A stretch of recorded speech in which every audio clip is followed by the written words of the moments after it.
Ladies and gentlemen, it is now time to start shooting the shot. Now, here is your host, the one and only Caleb Stovall. What's up, everyone? It's me, Caleb Stovall, back again with the one and only, thank God for that, Chris Dickens. Chris! You have to come up with a one-liner each and every episode. Is that how this has got to work? Maybe so. Maybe so. Maybe so. Next week he'll probably say something like, and I'm here with the one and only, wish his mama wouldn't have had him born Christmas. Okay, well, I wasn't going to go that far, but you might have some issues to work out. Yes, I do. And we are joined once again by the lovely MJ Hall. MJ, what's going on? Hey, he thinks I'm lovely. He hasn't got to know you yet. Ooh. That's sad. Lovely, but... But what? But what? Ooh. But what? Ooh. We'll find no, out. Next week, right here. All right, then. Live at UCW. When you just, get killed for some reason by her, I'm just going to laugh. All you'll do is erase my name over. off the markee. I am not a murderer. I'm a torturer. It'll be so easy just Okay, to there erase. you go. I'm about to say that. No, you don't want to watch that. Pervy. She said torture, not... Well, okay, never mind. I'm not going to go where your sick mind is. Yeah. anyways. Do you watch kitty torture porn? Wow, no. Is that Ain't your no thing? kitties involved with that. No. Meow. Okay, yeah, so Wow. I'm just going to move on. Thank you, everyone, for joining us on this edition of Shooting the... Thank you. And we are once again here on Touch My Bass Productions and Deathlock Productions YouTube. We've been getting so many more views now because Yes. of that. And like I said, a lot of people were wanting us to go to YouTube. Finally, we are on YouTube once again, so it's helped out everyone a lot. But we are on Touch My Bass Productions as well, and Deathlock Productions. So, you know what? Let's not waste any more time. Let's get into it. Let's start shooting the... And let's start it off with...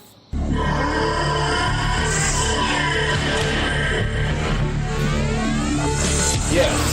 And so there was some big news that broke out in wrestling, and it was not from the WWE. No, we are not starting it off with the WWE. We are starting it off with...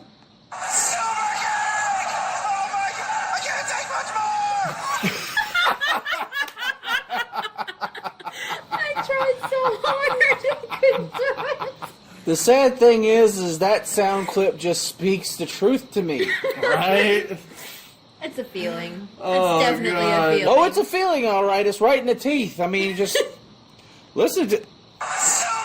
Right in the teeth.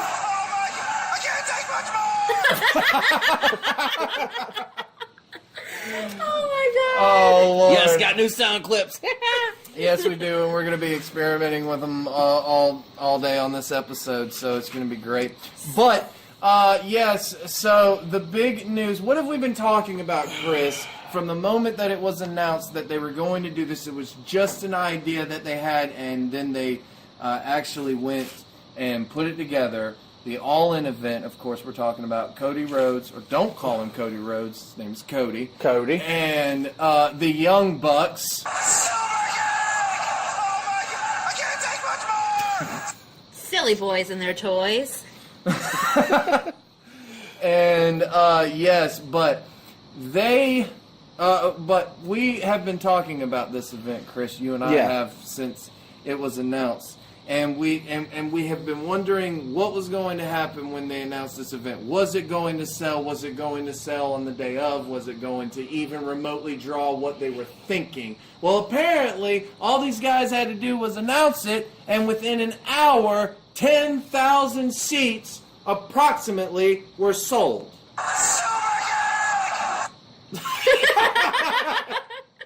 That's exactly what they did. Basically. They literally super kicked the fuck out of the industry. In an hour, online, these tickets went. Before we go into anything, We don't get to how go. can Yeah, that's one thing. We don't get to go. We don't get to go. Right? Because it's in Chicago. We're too fucking slow. I know, but I'm poor. What the fuck else am I know, right? But I can afford a ticket. But here's the thing. Here's the thing. Is Dusty Rhodes not looking down from the heavens above with a big smile on his face going, my son just sold out a 10,000 seat arena day? Fuck you, Vince. Well, according to Jim Cornette, he's not the only Rhodes that can sell out a damn arena. Apparently, Cody inherited it straight from his fucking father. Vince McMahon, Vince Russo, and that stupid ass. Fuck it, I can't even remember his name. What is his name? The one that does all the production for WWE. That's how much he matters.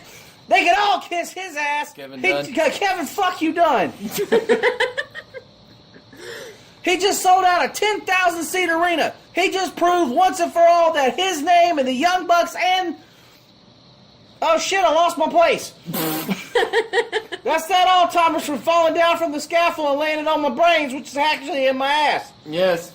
Anyways, so, and you know, one guy who wasn't happy, which I don't believe I'm saying at all right, but here goes nothing. It was a fucking swerve, man. What the fuck? Cody, your event will not do well, bro. It will not do well. It's a fucking swerve. Nobody cares about your bell-to-bell stuff. They only care about the swerve, motherfuckers. The only reason why you're pissed off that you're about that event is because Cody fucking banned you from the event altogether. Jim, nobody wants you near any of their children, let alone a wrestling event. Nobody That's wants you near that event. Cody told you to swerve past it and go back to wherever the fucking hole you climbed out of because he doesn't want you tainting the shit. Jim, why don't you go jump off the scaffold again? I did that already and made a fucking payday. Why don't you go find a fucking place that actually lets you book? Oh, never mind. The only place you can book is the public library, and you can't even go there because you'll have fucking fine. Why don't Oh, that was salty. That was salty. You ain't heard salty yet, sweetheart. You just gotta listen a little bit longer.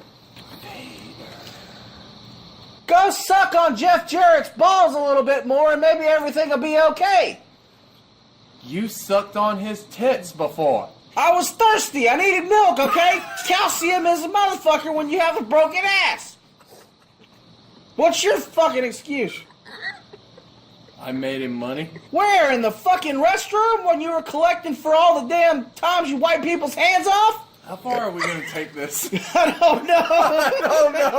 I couldn't think of anything else. I was just like, I'm done, bro. I'm done. It's a swerve, bro. The swerve's done. The swerve's I done. gotta come up with a swerve. I gotta come up with a swerve within a swerve. A swerve within a swerve within a swerve. Oh, okay. Done with the swerving. He's done talking. No more swerving. Anyways, No swerving. but yeah, let's No get back- cornetting. Let's get back to the All-In event. We've been discussing about this event, and we've been seeing the names that have been announced. You know, names such as Ray Phoenix, Pentagon Jr., Tessa Blanchard. Tessa Blanchard, baby. It's gotta have every single time. He thinks she's Shut up. Adam Cole. She's not Adam Cole. She's my, I was about to Shut say up. if she's your Adam Cole, okay. Anyways, so You leave me. yeah. So anyway, and of course, you know, we were gonna have most of the Bullet Club, well, pretty much all of the course. Bullet Club, Marty Scurll, Oh, I love the villain. Kenny Omega, Kota Yeah. Ibushi was assigned this event, Yeah. Adam Page and everything like that.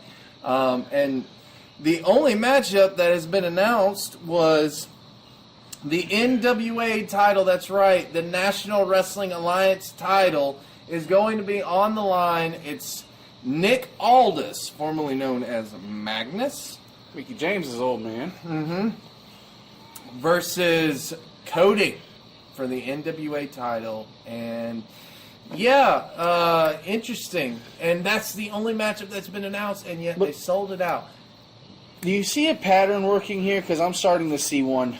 Because of the NWA title's involvement, that means that Billy Corbin's going to be involved somehow. He was at the press conference, yes. And Billy Corgan, not Corbin. Corbin, I don't give a shit. Tomato. I'm halfway drunk off Full Throttle. Leave me alone. Man, he ain't no tall, big biker-looking motherfucker. And He's despite a all his guy rage. who looks like a vampire. Corbin does not look. Vampire. Corbin does not look like a biker And at despite all his rage, Corbin he's needs a still a haircut. rat in a fucking cage. Yeah.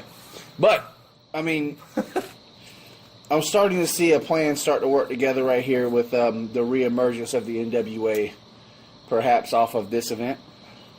And Well, it off the could back be. of Cody. Well, it could be, but, the thing is, these guys don't none of them necessarily work for the NWA or anything like that, and this isn't an NWA. This is basically being labeled as an indie super show. It's basically, could we be looking basically at a WrestleMania type event here for an independent show? It could be.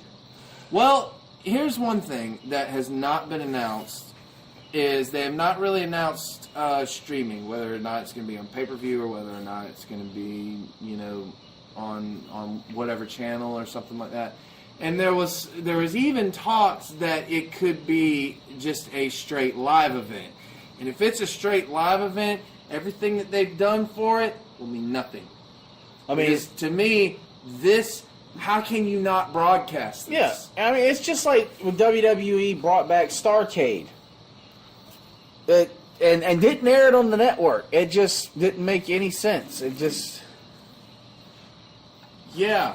Like when they had Starrcade that one time and they didn't, put it up on the network as a live event, and it was just, I didn't understand that. So it's like, an event like this has to be on TV. People need to see this all over the world, not just in Chicago. They need to be able to see this because they need to see how much independent wrestling is thriving these days. Here's the thing. If they go live streaming, which direction are they going to go? Could they go YouTube, No, Could they go a certain website like High Spots? Twitch. That's probably a more plausible one and everything like that. I think YouTube's a broader audience. Twitch is too. Yeah, Twitch is, Twitch Impact Wrestling has proved that. Yeah, Impact Wrestling is probably the one that's benefited the most from and Twitch. mentioning that, who's to say that Global Wrestling Network won't carry it? Yeah, who's to say that they're not That's true. involved in it somehow? Don Callis is good friends with all of them. Don Callis. I can't wait to get on that subject. But anyway. Okay. Anyways. But the possibilities are endless here. I think so. And again, it was funny because Cody said in an interview that he had a backup plan if it didn't sell. They were not expecting it to sell out in an hour. They legit thought that it was not going to do that well. The thing that they're worried about the most, and Jim Cornette touched on this, and I'm not going in Cornette's voice, so don't worry about that. Thank God. But a lot of people are already spotting that the tickets are online for sale from scalpers. And they're worried that this house isn't going to be a packed house, that most of those tickets were bought up by scalpers immediately. So I guess it's going to be a wait-and-see sort of deal. A lot of people are. I don't know. I doubt it. I mean, they could run into that, but I highly doubt it. Like, I'm expecting it to be like Attitude Era WWF, wall-to-wall fucking people. It's going to be amazing. Oh, my God. it's going to be a jacked crowd, that's for sure. It's in Chicago, and Chicago, as we know, is one of the top wrestling cities. Notoriously a great audience. Absolutely. The ones that are very passionate, ones that, will not take any bullshit, really. Yeah. They will literally, they will cheer for who they want to. And They will rival boo the for who they Pennsylvania and New York crowds quite a bit. I just wonder, though, what more are we going to see now? Because here's the thing. They've sold out 10,000 seats, okay? So we see that. In an hour. Yeah, but nothing has been announced. So those 10,000 people are going to be expecting something big. And, quite frankly, the world is expecting something big. What happens if they build it up too much and they can't deliver? No, that is a good question. Where do they go if they don't do that? I mean, if they don't deliver on something huge, this is gonna hurt the reputation. Which, you know, I mean, there's been people who have thrown names around, like they had Daniel Bryan, CM Punk, Hulk Hogan. They've had like all of these people thrown in there, and the Young Bucks have kind of stated they've been like, listen, you know, like. We would love to have those people, but we don't have the money for those kind of people. So, like, you know, I don't know if those guys are necessarily an option or anything. There was something that was announced, though, that Conrad Thompson, of all people, is going to be doing, and it was actually his idea for this. They're going to be doing something called StarCast during that weekend. Apparently, I don't know if it's Friday and Saturday, or if it's just Saturday or Friday. I don't know the full details of it. But apparently he's going to go where, you know, the wrestlers are staying in the hotel and everything, and they're going to podcast live pretty much everybody. And it's just going to be a continuous podcast. Jim Cornette actually did this a long time ago. Well, not a long time ago, but he did it like a few years ago, apparently. And so this is an interesting idea. It's another way. It's kind of like a WrestleMania Access in a ways. It'd be interesting to hear. Yeah, I don't know the full details of that yet. So, but either way, All In is definitely something to be looked forward to. Regardless. Yes. Yeah, and as always, like you would say, the more we know, the more everybody else will know as we find out. Oh, exactly, and once again, you know, this is such a great thing for the wrestling business because it shows that we don't need WWE. But here's my question to you both. Okay, we've got 10,000 seats sold for a promotion that has no name, for something that doesn't have a TV deal yet, and we've got 10,000 seats sold. Why is there not TV stations, or streaming for that matter, jumping at the foot of wrestling at times? Well, let me answer your question with another question. How do we not know that they're not? Because the Young Bucks and Cody are all being very quiet about this event and everything involved with it. It is very true. They are. They're being very cryptic. They're almost as cryptic as Chris Jericho in his younger days. Oh. And even in his older days. I love Chris Jericho. True. So, it's a secret. Yeah. Well, but I'm saying, like, for even more, you know, not just this, like not for All In necessarily. You know, for wrestling promotions in general.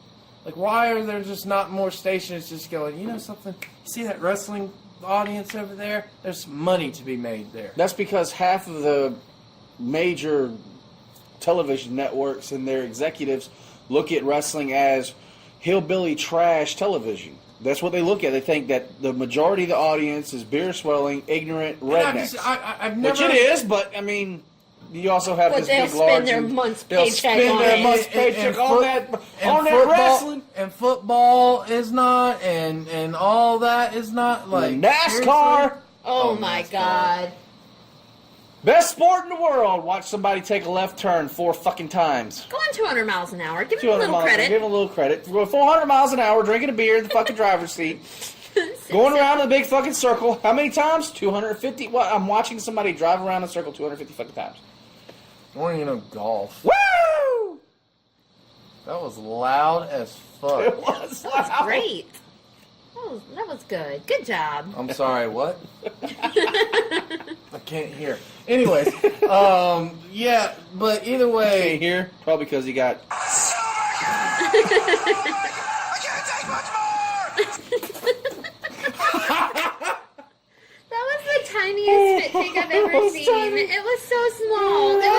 It was like a dribble. Oh my God. It was a dribble take. We've got to get video. It was awful. He drooled. He dribbled on himself. I think he's wearing it. Oops, he just drooled a little. Oh. I'm all wet now. We'll get Chris a Young bib Bucks for next super week. kicks. Right, good. Be getting him a little pacifier.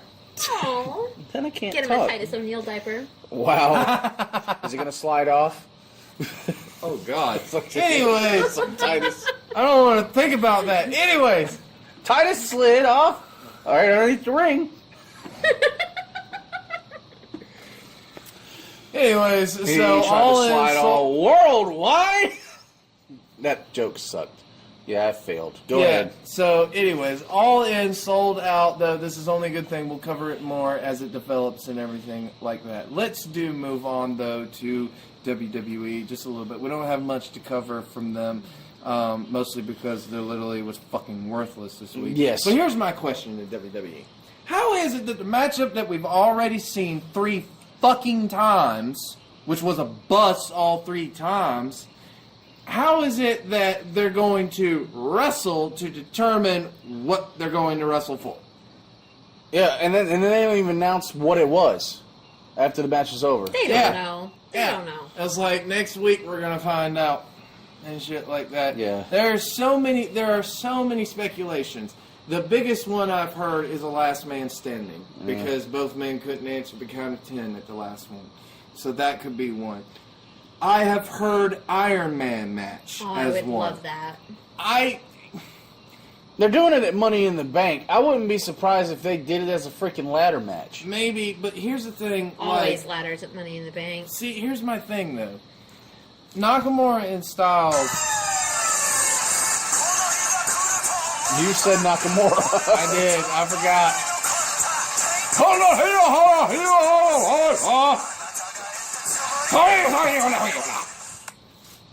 Anyway. But here's the thing. This feud that should be fucking epic every time these two touch has been plagued by shitty ass finishes. It's been plagued by ball shot after ball shot after ball shot. It's like the Seth Rollins and Dean Ambrose feud. The Seth Rollins and Dean Ambrose feud, to me, I have said this like millions of times every time I've seen these guys. I could watch those two wrestle each other any time of the week because they have Austin and Rock like chemistry with each other. But the problem is that every single matchup that they had was amazing, except until you got to the finish, end. yeah. When you got to the end, it was plagued by, well, both men held on to the belt, or Bray Wyatt fucking interfered in the Hell in a Cell, or, you know, all of this other stuff. And it was just like, I mean, the only one that they ever got right to me, and I'm sorry to cut you off, but the only one that they ever got right to me was the Lumberjack match that they had at SummerSlam.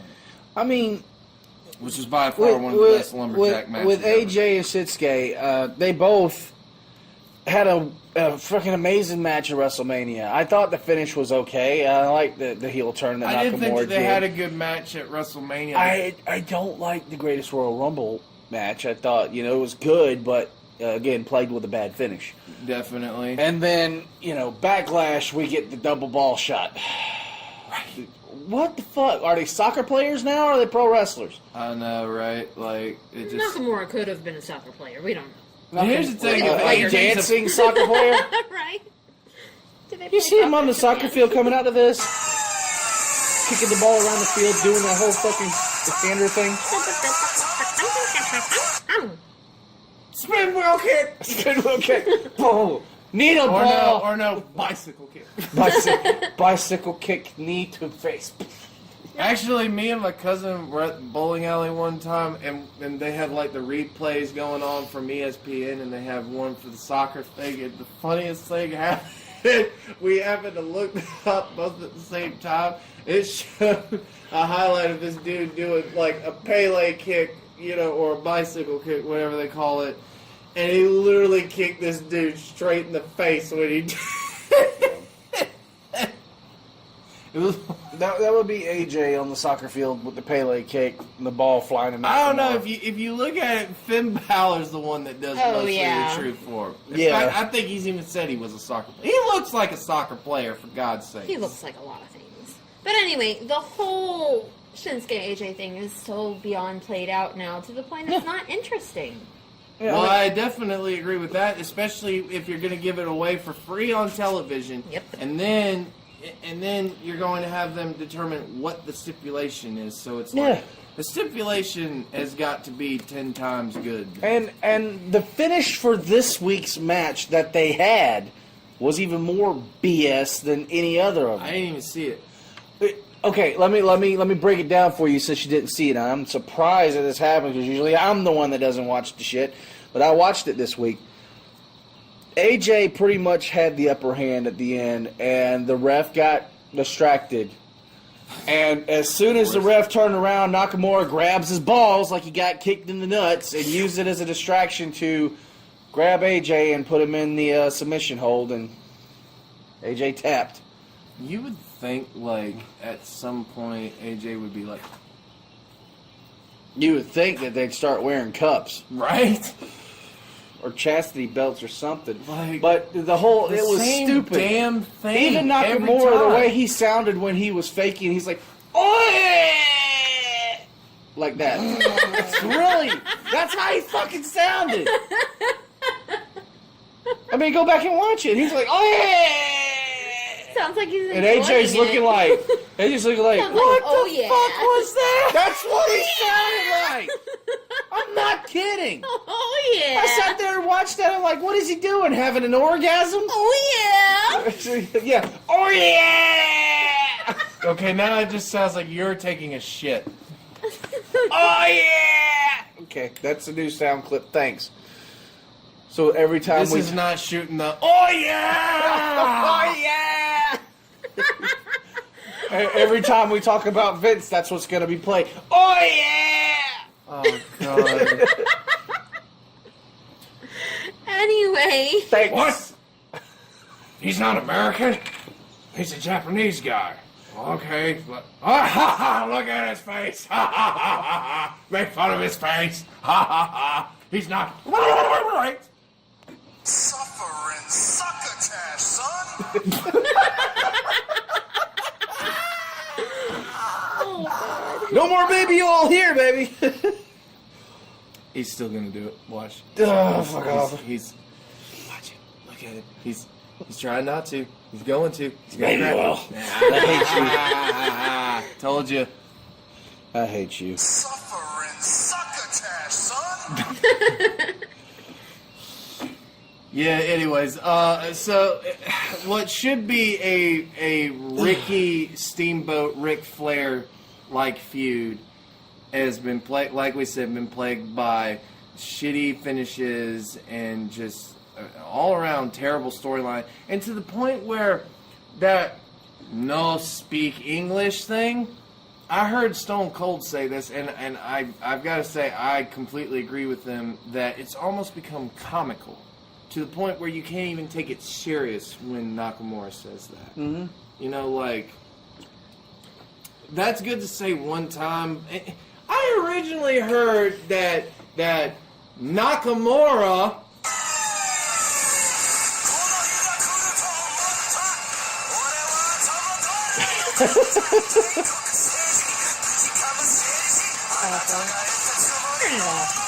Can't take it. originally heard that theme song, though, was supposed to have no speak English at the beginning of it. You know, that wouldn't surprise me. I'm not joking. I'm not joking. Oh, God. The worst part of the whole no speak English bullcrap is they've done a huge follow on Nakamura. It's on the network for you to see his entire journey. He speaks very clear English. He's very smart, very educated. All they're doing is taking away from this man. Fuck the gimmick, fuck the character. He's awesome on his own. It's because Vince McMahon cannot see anything in you unless you are American, British, or Indian. Or 6'7" with and muscles guys and Suffering succotash, son. Baby oil. Yes. Well, that is Vince McMahon's mistake, and that is why they have sold 10,000 seats in Chicago. well, this is a very good point. Yes! So never get WWE. Right, Mitty. And I can't remember if it was Triple H or if it was somebody from WWE, but they were interviewed about the Young Bucks, and they were like, yeah, we'd love to have the Young Bucks, and people are like, oh, now you fucking now you want the Young Bucks. Like, now you want them because it sold 10,000 seats, and they was just like, how'd you guys do that without our logo on top of it? I would love to see him walk in and see Roman Reigns just like, Suffering succotash. It would be great. that would be great. But it ain't going to happen because the Young Bucks don't like WWE. Thank God. Well, it's not that they don't like WWE. Because they have said that... They've had a tryout with WWE before. Well, they have had... Yeah, and so it's Kenny Omega. But here's the thing. They weren't... You know... It's kind of like when people look back at the Monday Night Wars and they say, why didn't you push, Jericho or, all those guys in the cruiserweights and stuff like that. And Bischoff will say this. He'll say because they weren't Jericho, Guerrero and Benoit at the time. Like they were still, breaking into the business kind of thing in those days. Young Bucks at the same time. Think about it. If Young Bucks had stayed with WWE, they would be nothing. Yeah, they wouldn't be squat. Lost in the sauce. Same thing when AJ Styles, people come up to him constantly. It's like, why didn't you stay with WWE at the time? And he said, well, because if I had, I would not be AJ Styles. There would be no AJ Styles. Would have been a TNA Impact. None of that would have ever happened. Yeah, there would have been nothing. So, I don't know. Like, I don't necessarily think that there won't. They could possibly go to WWE at some point. Will they go anytime soon? Hell no, I don't think so. Why would they? They're making money. They're literally making enough money to live off of their merch, and now they're, selling tickets. Shows, to not their to own mention venue. what they're making off of the YouTube channel and the Elite. Oh, yeah. Oh, yeah, that thing, too. That thing is, skyrocketed since they've done that. And that was just a silly thing that the Young Bucks and Omega did together when they were now it's a commonplace. The Elite. And, don't worry, we'll have the actual sound clip next time. if you do, that damn song's going to get stuck in my head then the whole time. The Elite. The Elite. Fuck you guys.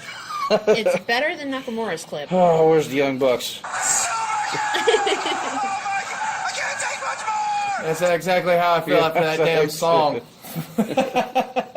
My point of view on the whole, are they going to WWE thing is, wrestling has come so far. The audience is so big now.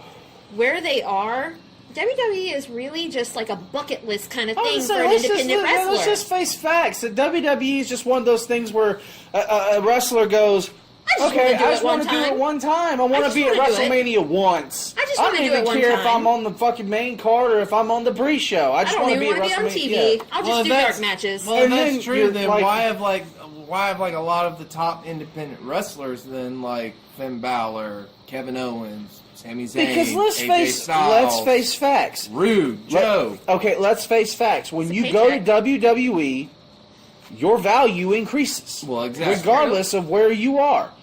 You could be Joe Schmo on the side of the road. You go to WWE, do a dark match, then all of a sudden you're a fucking big name on the independents because you were in WWE. Mm-hmm. Okay? This is very true. I mean, Anthony Henry, for example, has made 2 appearances on WWE. Once he was one of the guys that had his head shaved by CM Punk Straight Edge Society. Right. And when then they came to Augusta. Yeah. Well, that one time that when they were doing it. It was a live event. Yeah. And number 2, he was Dean Ambrose's attorney when he was dealing with Kevin Owens. Was it? I can't remember the exact name, but I know he got powerbombed. No, he got the Dirty Deeds. Which is not like he hadn't taken that a million times. Yeah, I mean, but again, his value increases. Yeah, every time he makes an appearance with WWE. The minute he did that, then PWX he goes and wins the fucking exactly. X16 and then wins and even being announced champion. on WWE.com, they're talking about Evolve, and they named James Drake and Anthony Henry. Oh my God! I saw James Drake's name in a fucking WWER. I lost it. I was like, so boom, his value just increased. And Henry was in that article, I think, as well. Exactly. their value increased. So was that's Austin Theory. Yeah, that's the whole deal. Is you go to WWE. It doesn't matter. You know, everybody's aim is to be at the top of the heap. If you can Sami be Callihan. Yeah, Sami Callihan. If you could be at the top, good for you. But most of the guys, they just want to get their name into WWE, so then they get out and they start making tons of money. It's the difference between having McDonald's and Chick-fil-A on your resume. Bingo. That's all it is. Well, I mean, I can definitely see that. Or But for us, it's the difference of having Waffle House and Cracker Barrel. Hey. Well, like, here's the thing, though.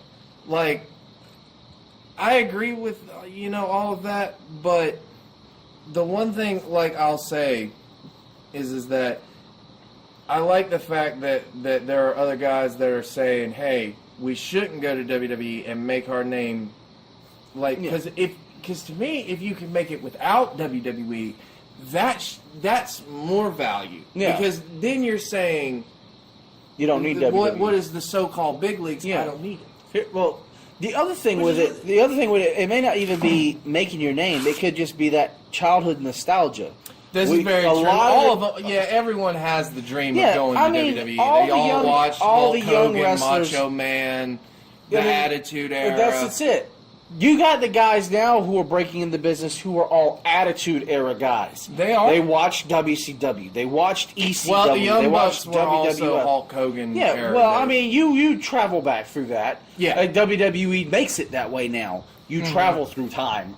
Obviously. But all these guys have that nostalgia. They want to go to the place where a lot of history is. That could be one of the things. But a lot of these guys that break into the business have a respect for the business, and they want to pave their own path and pave a brand new path. So a lot of these guys want to be the guy who sets apart and is the one that challenges WWE. And plus, here's the thing. If everyone goes to WWE, then no one can go on TV. Yeah, because not this is everyone true. can get on TV. Not everyone's John That's Cena. why they have. Yeah, that's why they have Raw and SmackDown. That's why they've had to separate the brands because they literally can't put everyone on TV. Yeah, oversaturation of the and damn of course, roster. you definitely can't get in it unless you're. Suffering succotash, son.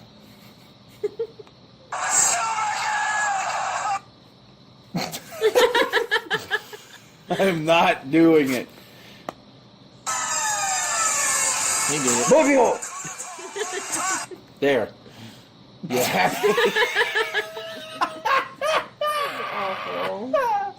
What the fuck was that? I don't know. Oh my god. It was Anyways. WWE's greatest album ever.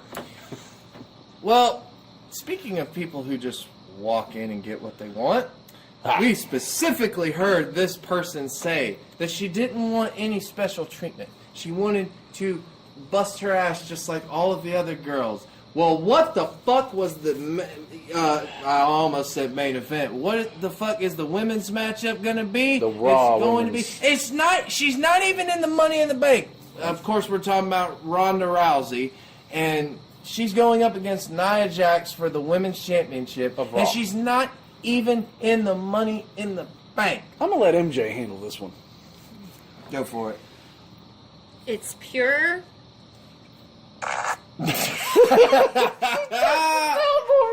That's how I feel about it. It's absolutely awful. Last week we talked about Ronda Rousey a little bit. She is full of... She does not want to start at the bottom. If she did, she would say, you know what? This is not right. This is not for me. She's not doing that. And here's the problem I have with this again, even besides that, is once again, just like WrestleMania, we're putting her in the ring with someone who is not that good in the ring. I Who wonder can't why. Who can't carry... I'm sorry. Nia Jax, I'm not going to sit here and say that she's absolutely god-awful in the fact that she doesn't know what she's doing in the ring. She does a little bit. She's very limited. Okay. I was Very about to say that. Nia Jax. She does not know enough, though, to carry a match like that with someone who has no in-ring experience. She has one in-ring experience. Okay, two now, because she did apparently a live event with a 6-man tag, which I guarantee you she was only tagged in at the last minute. I'm about to get a lot of flack for this. A lot of women are probably going to hate me, but Nia Jax has no rhythm when it comes to a wrestling match. You know, wrestling matches are like dances. Absolutely. It's like music. She can't I don't carry see a why tuna. anyone would get She can't offended carry by a tuna in a bucket, but she can carry a tuna in a fish and in a sandwich. It's just point blank. Oh, God, you can't say that. I did. I'm sorry. And it's the same with Ronda Rousey. Ronda Rousey's fucking... I don't know what to say on that one. Don't say a word. Let the fucking comments flow, because you know it's going to happen. You know it's going to happen. Mm-hmm. But Ronda Rousey, and the way they set this up was stupid, too. It was the fucking red carpet thing for NBC.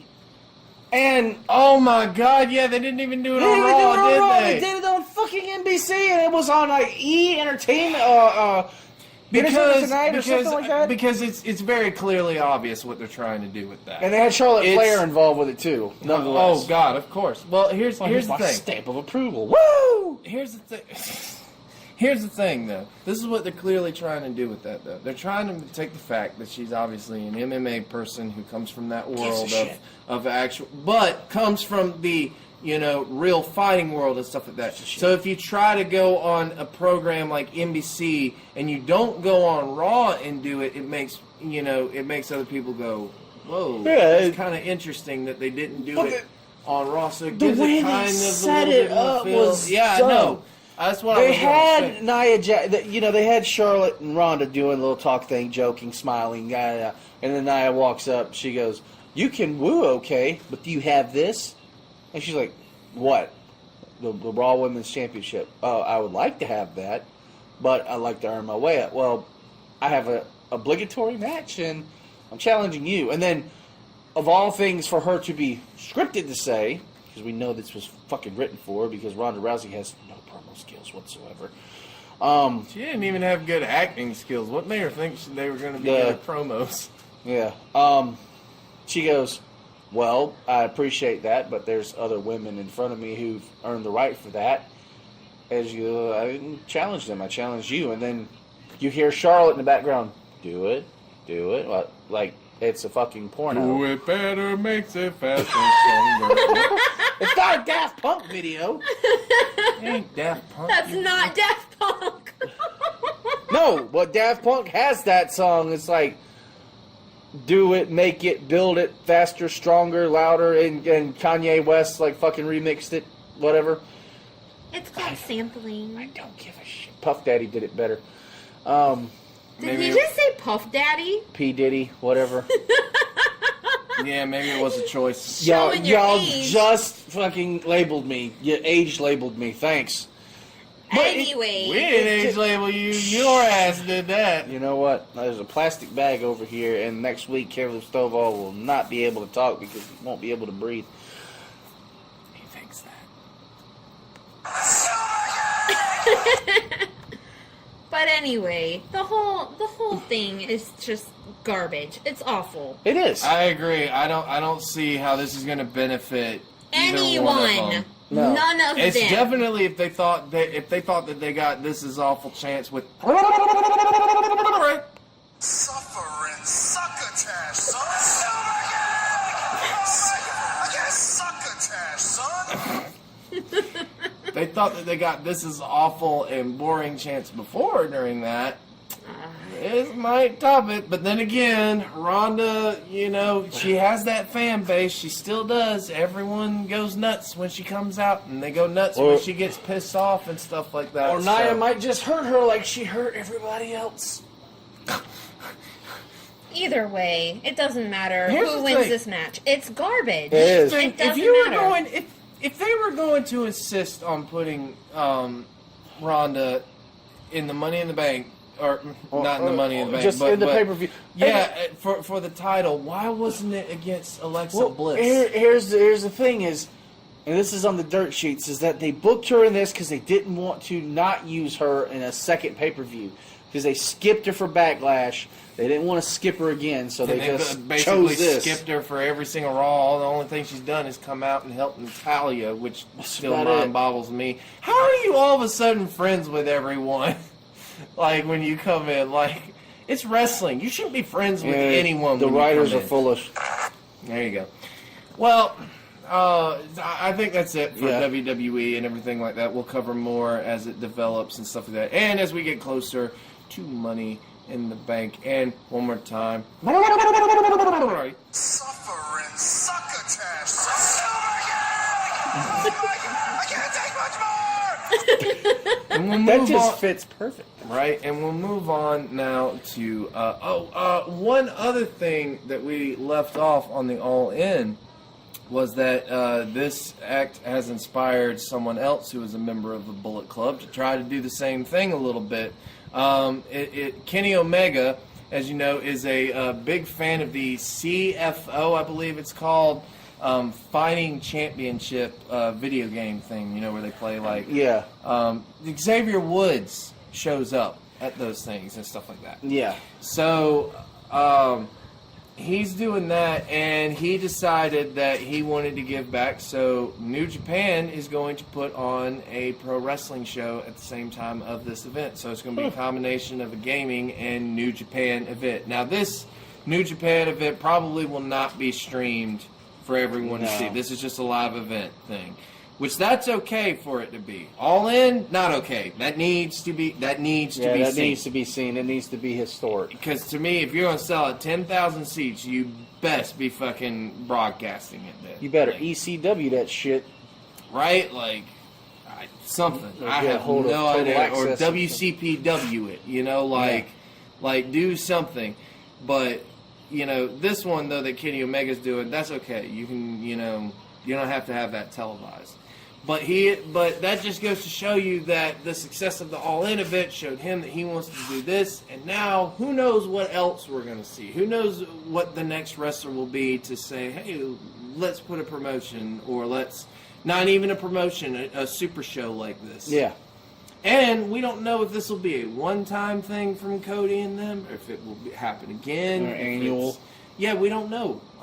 We just know for this one, and we'll see how it goes and everything. Like we said, I hope it's going to be good and everything like that. It's definitely better than anything WWE is doing right now. But let's move past all of them and go to Impact Wrestling, where me and you are just going to sit out and just let him drool over Tessa Blanchard. Who made her debut in ring. I'm just going to let him talk Against right now. Kiera Hogan.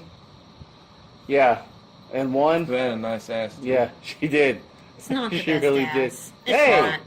Sorry, Owen Knight. Right It's to your not. face. I not the I best said, ass. I said Kiera Hogan too. I wasn't. Well, talking Kiera about Tessa. Hogan's ass is pretty nice as well, but I mean, I'm just locked on the Tessa. Sorry. I know. Sorry, Sorry, Owen Knight. Yeah, damn it. Owen Knight's gonna kick you right in the face. Oh, I can't wait for that one. But yeah, you know, Tessa Blanchard made her in-ring debut against Kiera Hogan and was victorious, and you know, attacked Kiera Hogan after the match, which prompted Madison Rayne, who was on commentary, to come down and get involved. Do you see him just salivating at the mouth right here? I as love he's the talking? knockouts. It's sad. You leave me alone, okay? I live a sad life. I'm alone. Cry about it. I did every single fucking night. But yeah, I don't let nobody else see it, but you know, that's I'm what a I poor do. baby. I'm a poor baby. That's why I have no love. Look at you, little cheek. Get your hands off of me.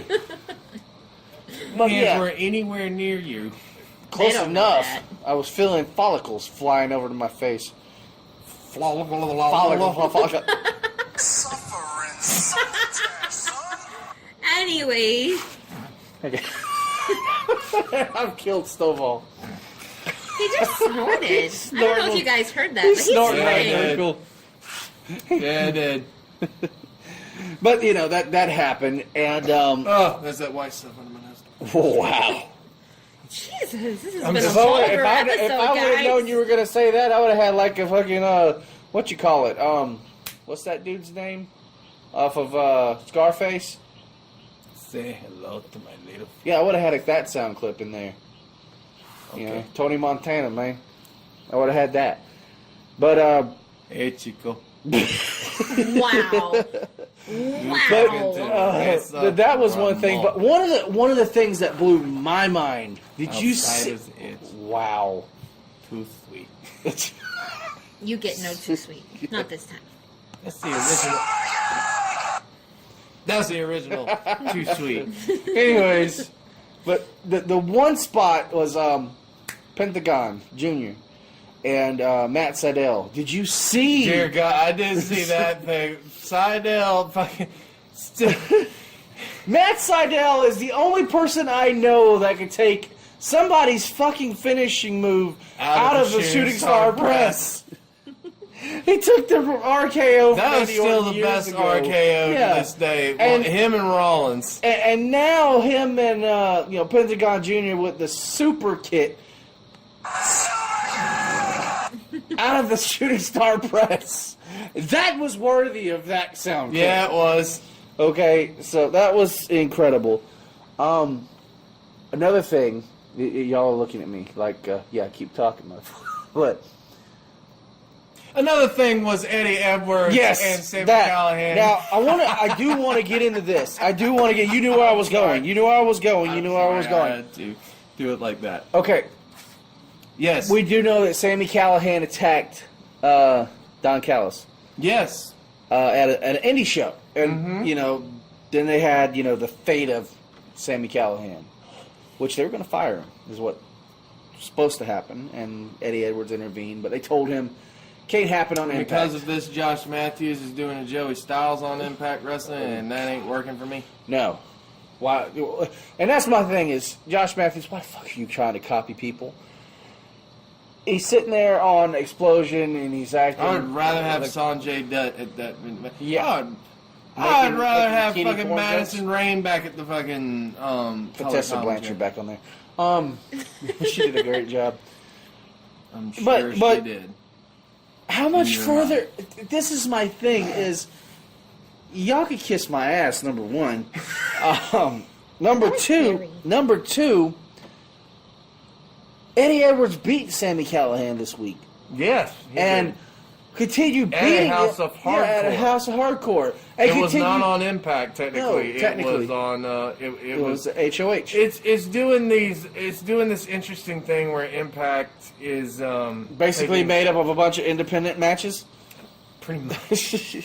It's like a mishmash of fucking indies. But here's my question to you. Got tired of taping everything. It's like, fuck it. Y'all tape the shit, and we'll just throw Josh Matthews on there and Don Callis doing commentary. Right.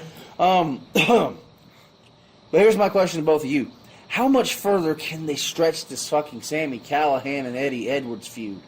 I think it's ran its course. I was thinking that myself when I was watching Impact tonight. Like, I thought, man, this needs to have, like, an epic climactic conclusion to it. And the one I thought that they should have gone with, and I've said it before, even though they did it with Gargano and Ciampa in NXT, I still think that they should have gone with an unsanctioned match and have it to where, okay, you guys want to kill each other? We don't want any part of it. My thing is, Redemption should have been the end-all right there. That was what my thing was. I did not understand the six-man tag. I thought, okay, so El Patron is no-show, and you've got this, which, the triple threat match was amazing. Yeah, but this feud was red hot at that moment. Exactly, so it was like you would think that would be the main event. And you would think that that would be the climactic conclusion to it all, and instead it was the trying to continue it. Yeah. And to me they're wearing it thin a little bit. I don't know where you can go unless they're trying to stretch it as Slammiversary. Yeah, and unless it's an attempt to turn Eddie Edwards heel. And even then, it doesn't seem, feasible. Not really. Because, first of all, any person can get behind kind of what Eddie's doing. You've attacked my family, personally. You've gone after my wife in, our hotel room. You have hit me in the face with a baseball bat. Smashed my eye in. Yeah. Like you could have damn near killed me had you put enough force in it and stuff like that. Anyone can get behind the fact of, no, I want revenge on this motherfucker. I think what Impact is trying to do, obviously, with it, is they're trying to make that story of, might as well use this one, live long enough to, you become a hero and live long enough to see yourself become the villain. Yeah. And Josh Matthews die a hero or become. Josh Matthews even said that tonight on Impact. He said Eddie Edwards is borderline the bad guy right now. Yeah, like he asked the question, when does Eddie become the villain in all of this? And it's coming close, obviously. Yeah. I just don't know what they plan to do with it. I thought that where they had it was good, and everything leading into Redemption was great until then I found out, it was going to be that 6-man tag, and I was just like, why? Why wasn't this, on Impact? I could have just done, this be a main event on Impact, and then, they could have had it, they could have done that to where they could have done a 6-man tag, and the winner of that 6-man tag, either Eddie or Callahan's team, and the winner gets to pick the stipulation. Oh, so we're going Nakamura. That was dope, though. No, it dope, would have made though. sense. Yeah. It would have made It would have made sense because that's not the main event. Right. The ultimate goal is to get, and I wouldn't have let Eddie and Callahan yeah. get involved in the match together. I wouldn't have let them touch each other. Yeah. I would have had Eddie get pulled out of the ring by 2, and then the others go. Make it to where people salivate at the moment to see them lock up. Instead of have them lock up every single fucking time. Exactly. And see, that's where it could have worked. This whole, though, Nakamura and Styles to determine what the stipulation is going to be, that's stupid. Yeah, and Because what's the point of having the matchup then?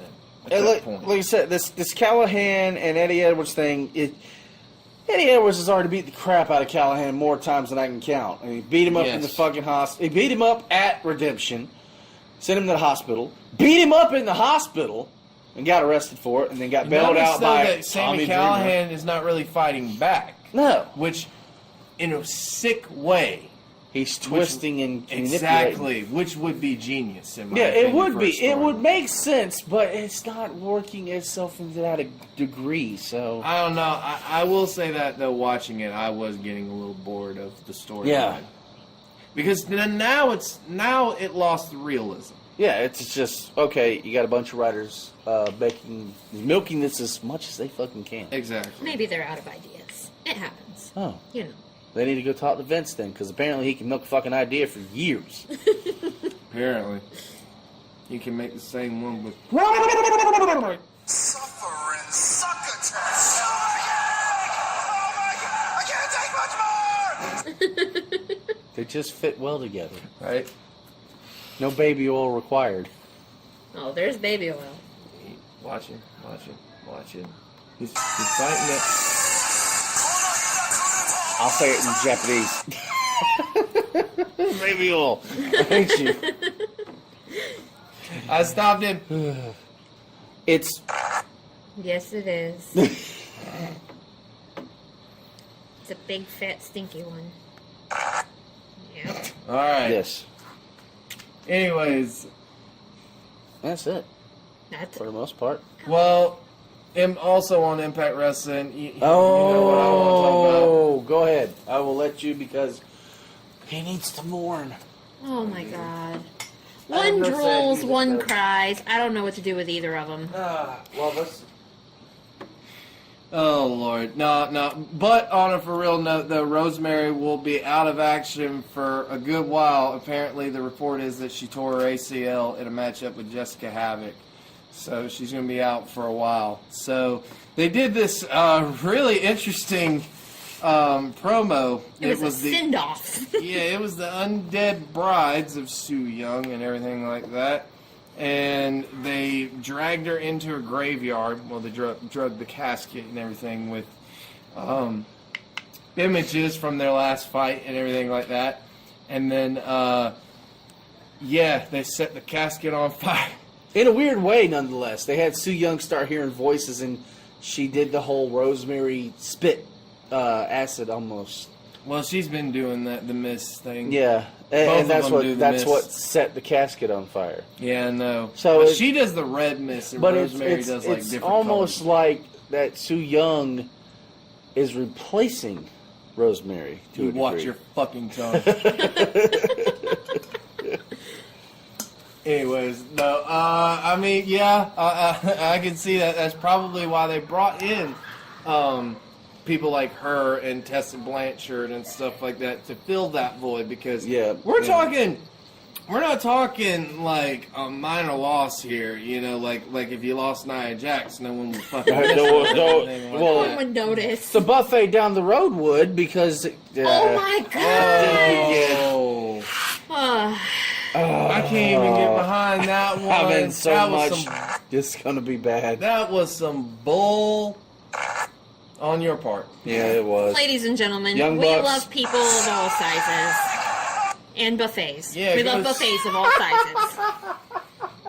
You went there. Oh. You went there first. I don't. Anyway, we will be following it and updating you guys as soon as we have some information on the torn ACL, how long she may be out, and when she'll make her big return. Yes, we will, and we'll be keeping our eye also on Impact and everything going on. Also, one more quick thing in the world of wrestling. Now, if you do not have the BN Sports app, because we know MLW's Fusion, right, recently premiered and everything, well, you can go and watch their episodes on YouTube. That's right, you can find them at MLW's YouTube page, and you can find it at BN Sports USA YouTube page. They have full-length episodes. Nice. That's right, full-length episodes. Tony Schiavone returns to prime time. And it is awesome. I've actually been able to watch 2 of their episodes. So guaranteed, folks, that as soon as we get a chance to catch up on what's going on there, we'll be covering them as well. Absolutely. Of course. So, but I think that is it for wrestling on this week's Shootin' the. Yep. And there's nothing more to talk about on there. So we'll see you on the other side for sports.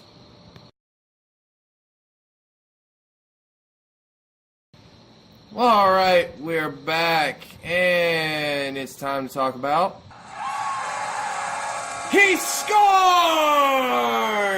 I just wanted to do it where Chris didn't say a damn thing. So...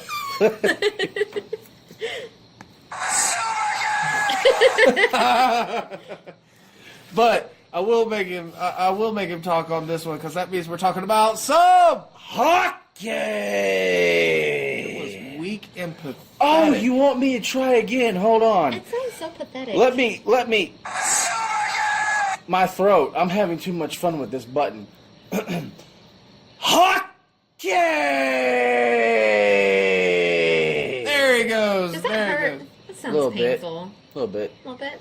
Got a Little froggy. bit. Yeah. Little frog. Little frog. Ribbit. Sounds like he was trying to be in a hardcore band and they kicked him out. Yeah. Aw. Biscuits and gravy.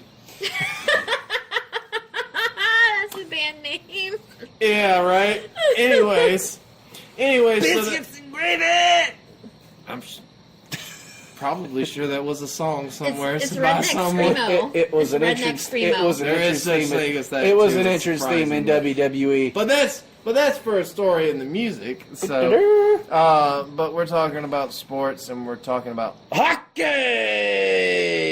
which means we're talking about the Stanley Cup playoffs, of course. Golden Knights. Well, yes, they lost game 1, as we know. Sorry, I didn't mean to hit you You're there. fine. They lost game 1, but they bounced back and won game 2. And then they went home. They finally went home to Vegas. And one. Yes, they won game 3, so now they're up 2-1. And if they can win again at home this coming Friday, they will have a stranglehold on the series and could possibly eliminate the Jets in 2 games. But the Jets are showing that they have some fight with them because there were some scary moments there at the end of the Golden Knights game because they had gone up 3-1, and then the Jets were making a comeback and they scored and it became 3-2, and then in the third period there were some anxious moments there, but Marc-Andre Fleury showed how he was with this amazing save. Golden Knights 3, Winnipeg Jets 2, with 10 minutes to go in the third period. Jets get a takeaway down in the right corner. Wheeler around behind, now goes left, tries to center, it's knocked away, and it goes into the right corner with Scheifele knocked over in front, McNabb defending. Feet to the left, Adams sliding stop, rebound, dive Fleury! 2 miraculous dumps in a row, and the Knights clear it. First to his right, then to his left. Oh, my goodness! And play is halted. 9:30 to go in the third. Fleury dazzling in every which manner. Mark Scheifele couldn't believe it. He's already got a couple of goals today. He could have had his third and his fourth right there. Wheeler was on the right, made a feed to his left. Scheifele's first shot stopped by Fleury. He was so committed to his right, he had to dive back to his left as Scheifele got his own rebound toward the goal. First was his right toe, and then, as he got back up, used his whole body to get in front of the rebound chance. An incredible save. Marc-Andre Fleury, who is 33 years old, was drafted by the Golden Knights because he was left in the expansion draft exposed by the Pittsburgh Penguins, so meaning the Pittsburgh Penguins did not think that Marc-Andre Fleury, the guy that has won them 3 Stanley Cups, was worth protecting. So he goes to Vegas. And yeah, he has been like the highlight headline of every single fucking win that they've had. He's got a chip on his shoulder. Yeah, almost. Especially, well, in the playoffs. Yeah, in the playoffs for and sure. yes, he does have a chip on his shoulder. He was replaced by Matt Murray in Pittsburgh.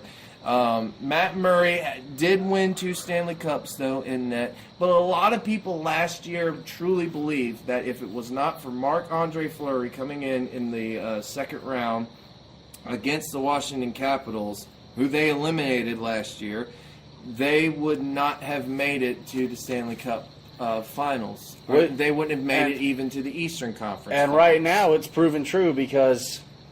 Well, yes, Fleury, yes, the Pittsburgh Penguins, the defending Stanley Cup champs, no longer defending. No more. Nope. Yeah. There is going to be a brand new champion this year. It is going to happen. It's either, and the Tampa Bay Lightning and Washington Capitals. We can't forget about this one. Nope. It's interesting in this one because it seems like if you're the home team, you're at a disadvantage because every game that's been won in that series has been by the away team.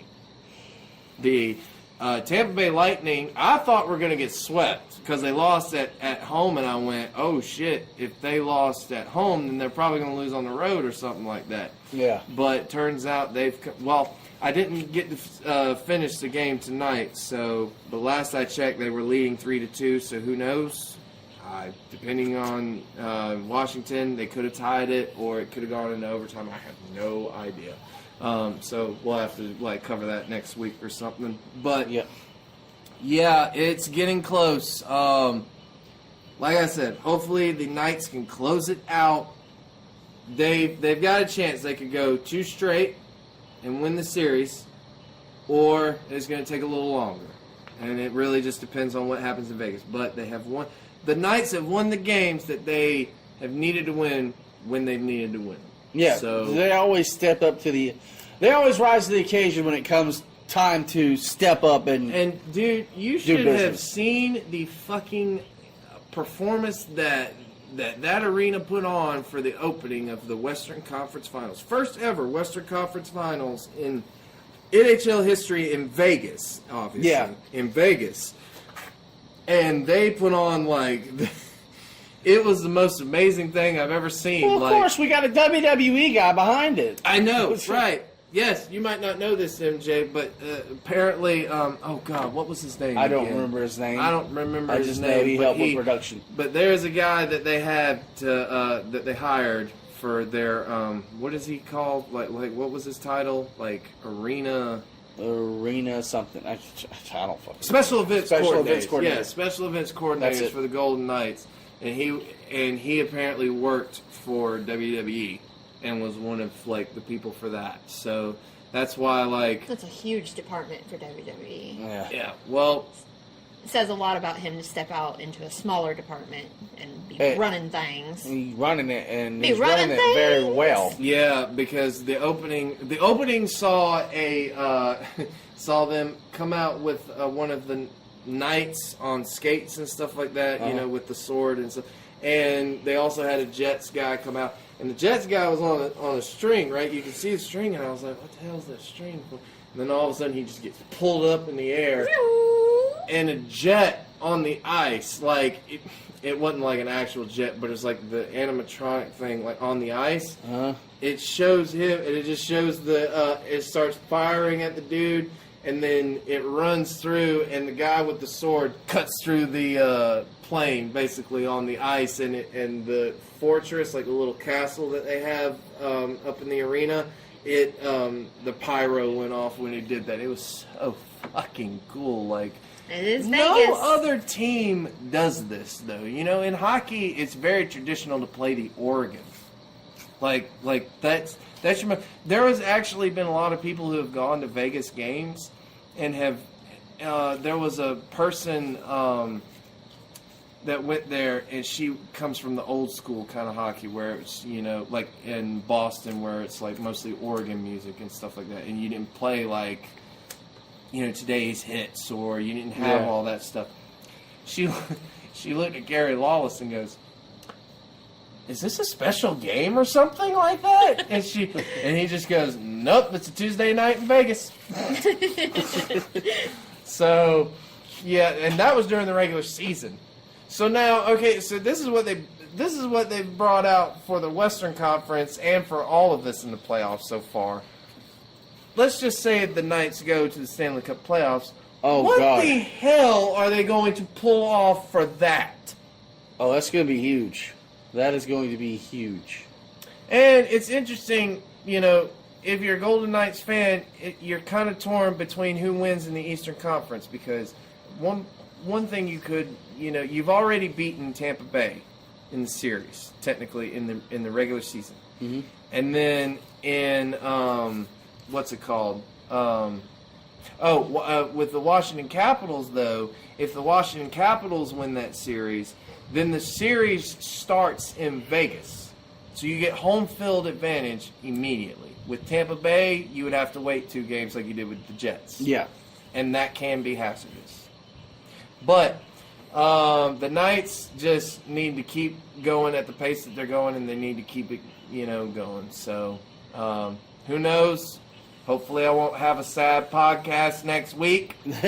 So we'll see. I've already had 2 sad podcasts already for football. Like, do I really have to have it for hockey? Like, is the Lord really that cruel somebody to give me? Stovall one up here or something. I know, for real. Like, can I just have one thing in sports go right? I mean, Georgia Bulldogs make it to the playoffs, make it to the big game, and we're all excited and happy. He's all, yeah! And then the next thing you know, he's like, fuck. Well, it was still a good game. It was still a good football game. season coming soon. It was still a good game. I wasn't pissed about that one. That wasn't the one that I was pissed about. God, most. you know what that means? It I was- gotta have a Roll Tide roll clip on this freaking soundboard now. Roll, Tide, roll. Right out the damn door. Ladies There and he always gentlemen, I says hope around y'all the bowl have and down the enjoyed hole. MJ Hall. She will no longer be Around the featured bowl on and the down the show hole, like- anymore. I'm just Signing off. See you guys. Around the Roll bowl, Tide. around the bowl and down the hole, like Donald Trump's People magazine If I can did. get over Conrad Thompson and saying 50 times and everything he fucking does, I can. You can tolerate a little elephant juice. Sure. Anyways, Elephant but jizz. no, for real though, I really hope that the Knights can pull off the impossible. But who knows? We'll find out. It's still going on, and we'll cover it. We'll cover some more. Hockey! I'm losing my voice now. Wow. Okay. I'm doing it too much. I have no comment on that. Anyways, yes, but we will cover some more sports right here on Shootin the next week. We'll see you on the other side for music. All right, we're back here, and it's time to talk about some.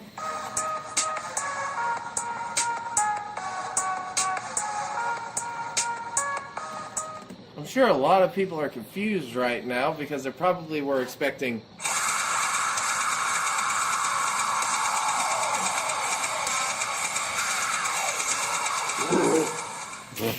But instead they got... And why is that? Yeah. Don't even try it. Anyways, I was waiting for him to break out in some sort of, like, Do, do, do, drop it. Do, do, bop it. Do. No. Okay. No. Yeah. No. Yeah, you see why he was expecting it? Because it was his dumbass. Anyways, no. You're having way too much fun You with damn right I am. Wait till next week, because there's going to be more on that thing. Oh my god.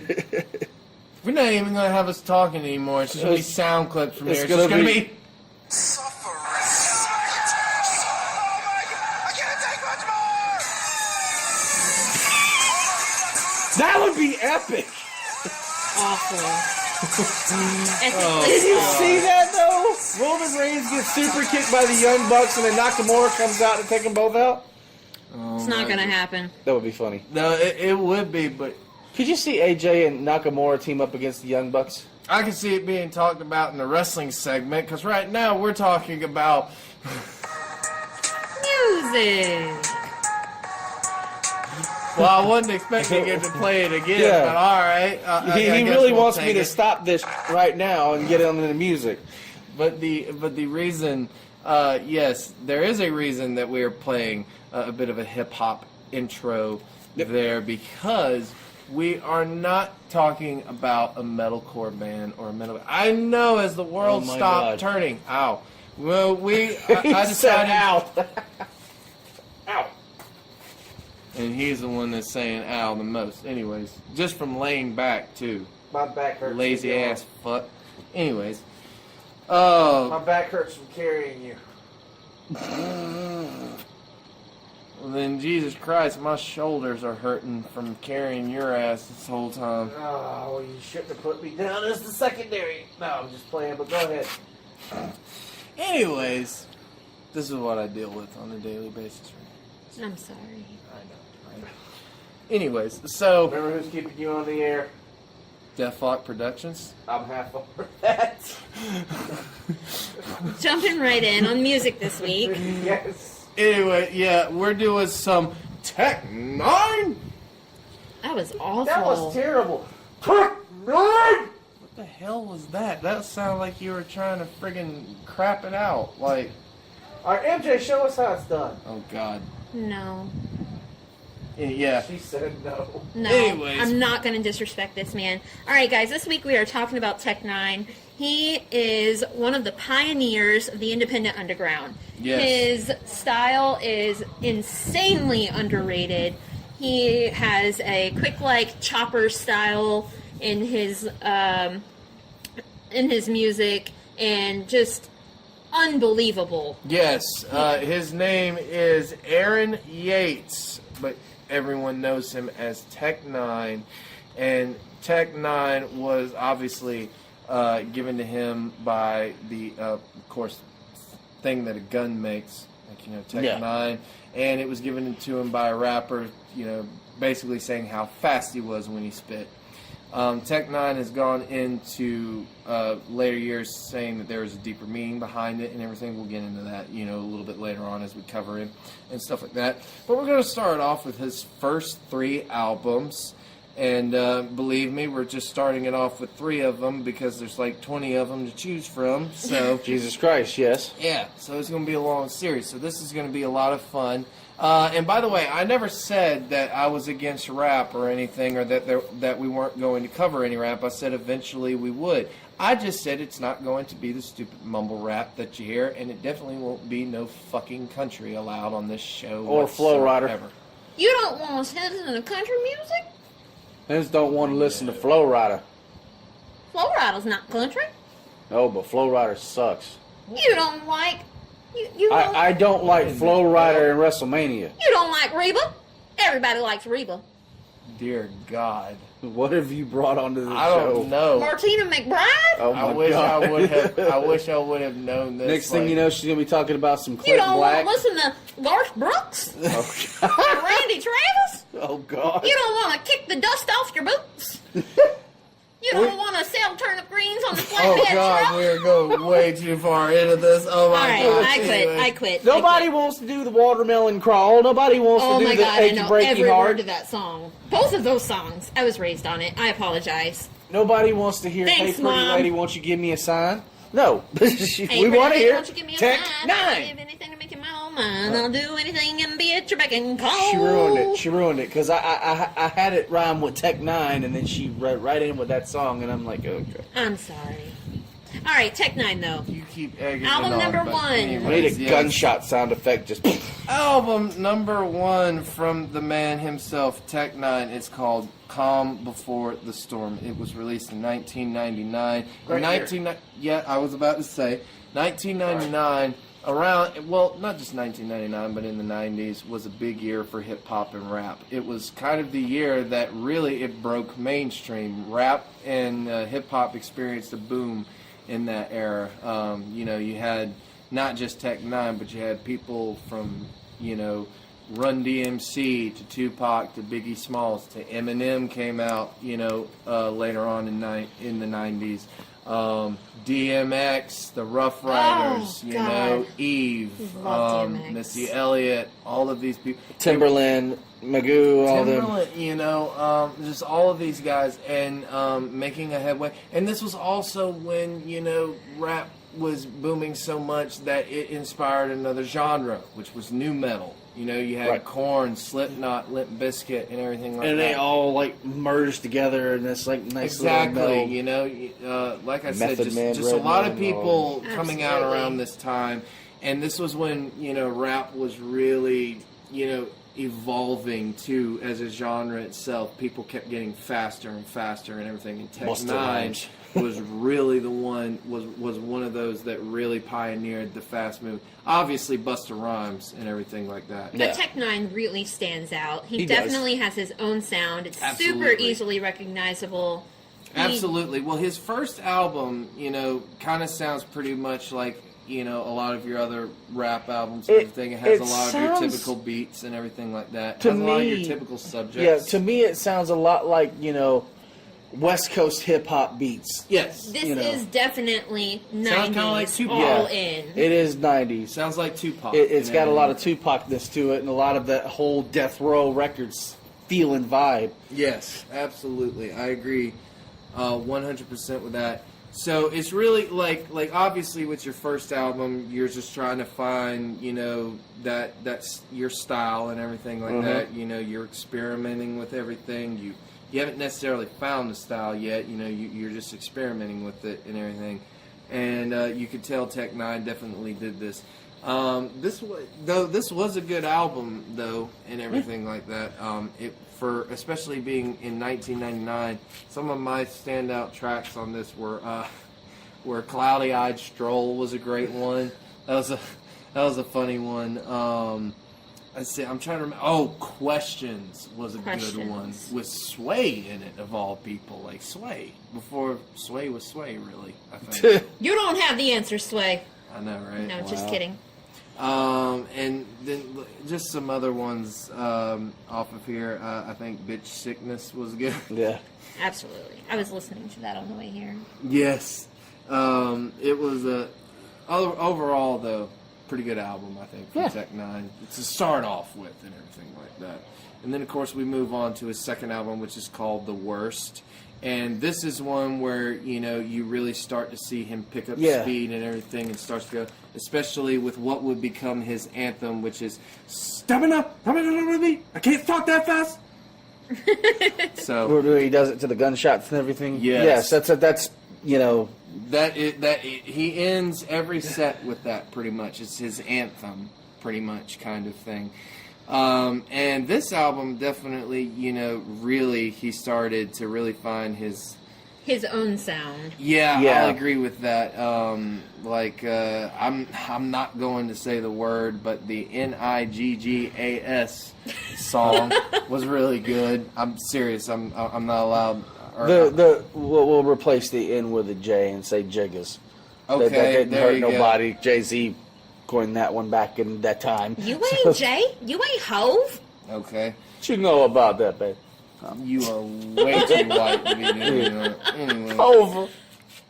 No, don't do it. This album was "Why Tech N9ne." I like that one as well. "Get Blowed" was another one. "The Worst," where it because it went from Mind of a Killer to The Worst, and The Worst was like really good. So overall, this album was pretty good as well. This is a good second release of a sophomore album. It was definitely a step up. Yeah, it was more of, developing his style and getting his style down. Absolutely. It still had that feel of the first album in some senses, but you could tell that he was starting to find his own way. Yeah, he was starting to find his own kind of sound with it and everything like that. But yeah, it definitely did have a lot of the first feel, a lot of that West Coast pop. Yeah, and that was the thing with a lot of the rappers. Sound like Tupac. Yeah, that was the thing with the rappers back in the day. They would have a distinct sound after the fact. They would start off with something that sounded like everybody else, and then they would get their own style, Absolutely. their own flow. These were the days where you had to do whatever you had to do to get a deal, and if you didn't get a deal, you couldn't make it. Yeah, we're not in times like that anymore. No, we're not. No. Now you don't need a deal. These are before streaming and everything. Yes, these guys busted their asses and had to do and be whatever it is that the people wanted at the time before they could make their own way. Yes, absolutely. And it was also around that time when, if you were just getting into the rap game, you're getting into a dangerous game. Oh yeah, it was filled with Bloods, Crips, and it was filled with gangs and everything like that. Drugs. So if you wanted to be a rapper and you wanted to be out there, you had to have some balls to do it. You take the whole pill, not part of it. Yeah, because we were still fresh off the East Coast West Coast War of '96, and that was still Biggie, and that was still going strong. Yeah. And we talk about these things to this day. Yeah, we're decades down the road. So imagine the it. impact when it was fresh. Yeah. Right? So definitely we see that. So let's move on then to what would be pretty much his signature album coming out. I love this album. It's called Angelic. And this is pretty much when Tech N9ne blew up, was when he released this album, because it was him. It's so interesting. Around this time period, it seemed like if you were a fast rapper and you were a good lyricist, you were a devil worshiper, or you were to be. It's black magic, or you were just a bad influence on people because you could actually say words and stuff like that rhymed and stuff like that, and you could say them fast. So I guess, and it made sense and it made impact. Yeah, it's not something that's easily done. No, it's not. No, obviously, and especially when you're Tech N9ne, I don't know how he does half the shit that he does. But this album, if you were to be like, what's the first album that you should check out from Tech N9ne, it would probably... It's definitely It's probably changed over the years, but back then it would definitely have had to have been this one, because this one was definitely the signature album for Tech N9ne to really be like, okay, that's Tech N9ne, that separates him from everyone. And it's him talking about, just like we were saying, how a lot of people considered him a devil worshiper at one point, and he's just like, no, I'm not. And it's literally making songs about like why am I a devil worshiper? Because I'm talented. He was speaking out against his naysayers. Obviously, and he was obviously one of those rappers that you say like all this stuff and everything, and people take it for what it is, I guess, But this album starts off with Devil Boy, and that right there is like just a killer track in and of itself. I love though how it goes from like this awesome rap beat and everything, and that he's like doing this awesome rap, and then all of a sudden he goes, "Y'all look like I'm going, I love Lucifer," and it turned into a rock song for like 3 seconds and stuff like that. And it was so cool the way that he incorporated it and still made it rhyme. Yeah, and this just shows talent, Oh God, he's definitely up there. Not everybody can pull that off. No, especially not in this day. Super versatile. Yeah. Super versatile. He's not just a rapper. He's not just doing one thing here. Yeah, this guy pioneered this style. Wanted to take over. He's doing multiple like genres, but like he still keeps to his style. He never portrays what he does. Yes. He just adds it to something and makes it even bigger. Makes it his own. Yep. And you really find that with Tormented. I love that song on this album. Like Tormented, it's so good. And then he has Stamina on here. Now it's interesting though because obviously I look at it from the Spotify list because that's what I have and everything. But according to when I looked at the history on this album, there were a couple of songs that were replaced. Devil Boy apparently was not originally on the album when it was released in 2001. And so was, I can't remember exactly, I think it was Cursed and Purgatory that were changed up or something like that on the original release. I'm not sure why they did that. But Stamina is on here again, and I think it's the exact same thing. It's just a little bit amplified, I guess, for this album, I guess. Because that was like the album that everyone bought, so he was like, well, I should probably put that on there. Or something like that. Here's a throwback. One of the songs, though, that I really liked on this, and it's because I love the trilogy of it, which we will cover eventually as we go along in the albums, but it's called Psycho Bitch. And, I've heard Psycho Bitch 3. I've not heard Psycho Bitch 2, but I heard Psycho Bitch 1 finally. And I'm not kidding, folks. That's what it's called, Psycho Bitch. And, that was just one where he just went crazy on the beat. Like, he was just rapping so fast on it. And I was just like, holy shit, this is awesome. And the third one has Hopsin in it, so that made it even better. Wow. But this is the first one, and it's basically introducing it. It starts off with psycho messages, and it's like, it's interesting. When I was driving, I was listening. I'm going, what the hell is going on? And all you could hear is, whoa, what the fuck? And it's just it has the girl talking shit to him in the background and stuff like that, and he's just like, whoa, wait, like women do. Like, whoa, this bitch is tripping and everything like that. And it was really creepy at one point, so I was just like, damn. So that was another good song. Real Killer was an interesting track, to say the least. Yeah. It talked about killing a baby in it. I know I laugh at that, and that's terrible. Who laughs at that? Yet I'm ridiculed for talking about buffets and shit. Oh, God. Bully. Let it go. No more fat girl jokes. Okay, no more laughing about killing babies No on more a Tech dead N9ne babies. Okay, well, I don't believe that Tech N9ne is a baby killer. No, but it was just he's in the song of like the first 5 minutes. He's a beat killer, that's for damn sure. This is very true. Murderer. There was another interesting.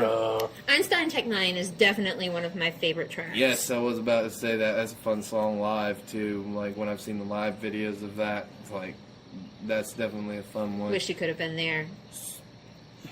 Did you see him? No. I have not. I was definitely a baby. Okay, I was about to say. I wish I could have been there. It would have been nice, but so if y'all are here, I was not anybody old out there, enough to attend a Tech N9ne concert. Anybody out there listening, if you have still- the ability to get Tech N9ne tickets, these two really want them bad. Yeah, right. Treat well, them. well, here's the thing. I mean, even though I wasn't around at this, I was around at this time, but like We was children. Shit, I was a teenager. He would have killed us. Yeah, probably. Like, No, I'm just kidding. But he does still play that song to this day and everything like that. And I've seen like recent videos of him playing it, and the crowd goes nuts every time they hear it and everything like that. There was some other interesting ones though. Ones that I guess were just lyrically good in my opinion was Suicide Letters. It was just a really interesting the way that he was able to rhyme, all of that and everything like that, and make it like legit seem like he was reading off of a paper of suicide letters and stuff like that. So I don't necessarily like songs like that, but this, just me. But the way we're looking at it, we're not looking at it We're looking at it from a creative production point of view. Yeah, we're not looking this at man it as is an what amazing the words lyricist. Are. Yeah, we're Obviously. looking at how he words them together and how it flows, and if it makes sense to you afterward, and can you feel something from it? Yeah, Absolutely. a lot of guys who rap this fast and everything, or just rap in general, will just put words together and they won't mean anything. It's Like just most what of these the fuck rappers are these you days? talking about kind of thing. Well, in a lot of ways, I don't know, just when you rap that fast, you know, like, I don't see how you can't, like, at times just be rapping stuff. Like, like, just be making up words. Because Rooftop. It's like, Chop shop. well, especially if you're Walk around the floor with my freestyling. flip-flop. If you're freestyling, like... That's a fucking mainstream song right there these days. It's just... I don't understand the rap these days. It's nothing like this. It's nothing like anything we dealt with back in the 90s and early 2000s. It's all a bunch of garbled garbage. The new generations are not listening to words. They don't care about the creative aspect. Production can be done from a cell phone now. You know what I mean? You don't even have to go to a studio to make music anymore. You even got to go in the studio to do a podcast anymore. That's not the point. The point is the quality of music has declined because the internet has ruined us. It has. Well, Everything is easily accessible. Kids, instead of going to school, are sitting at home wanting to become rappers. You don't want to become and you're getting the rappers mentality or of a YouTube child. stars. Yeah, or YouTube stars, you know, like, And don't it even works, have any and they meaning get a in payday, it. and their mom gets a house, and we eat it up like idiots. It's our own fault. Yeah. Well, not we as in the three of us, but our generation. Right.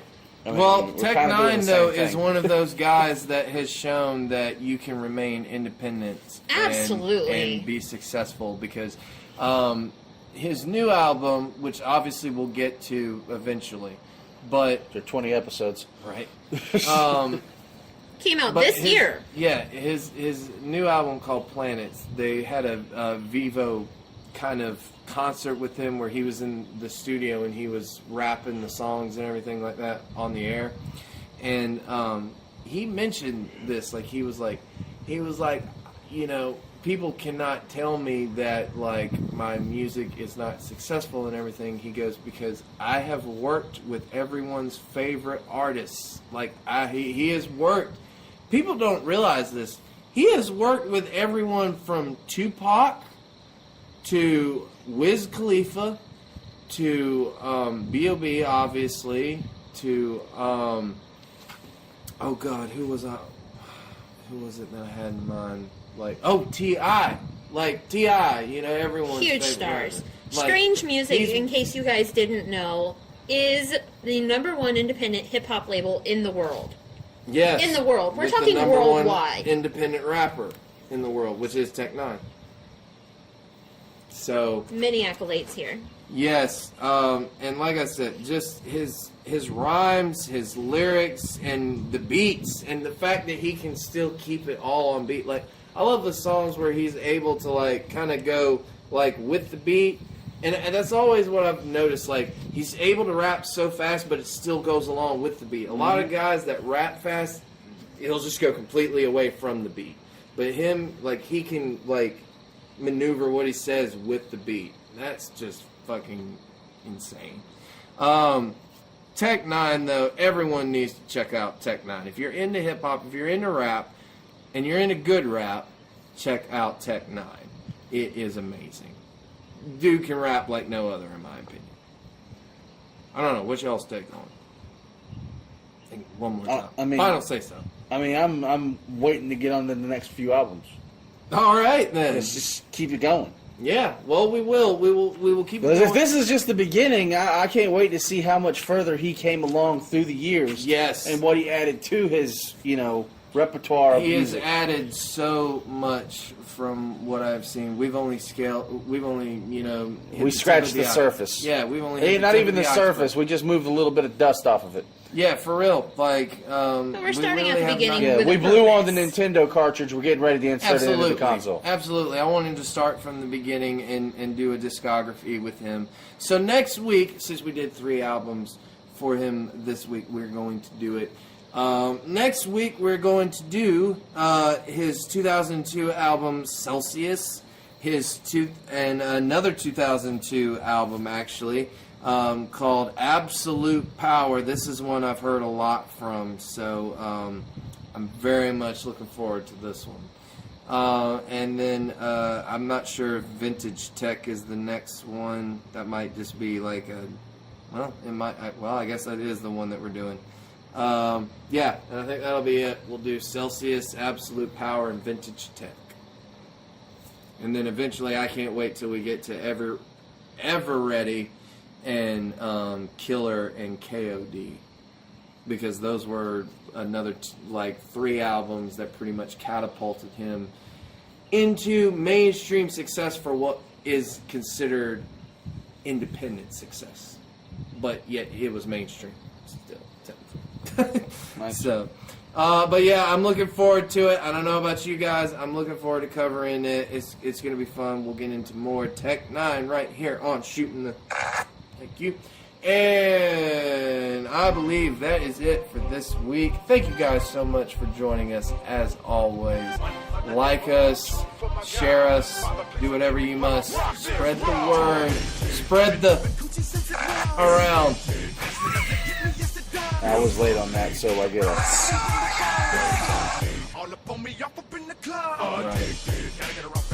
Right in this.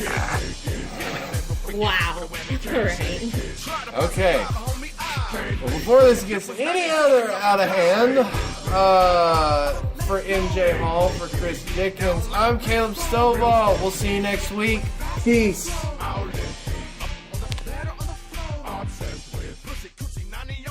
God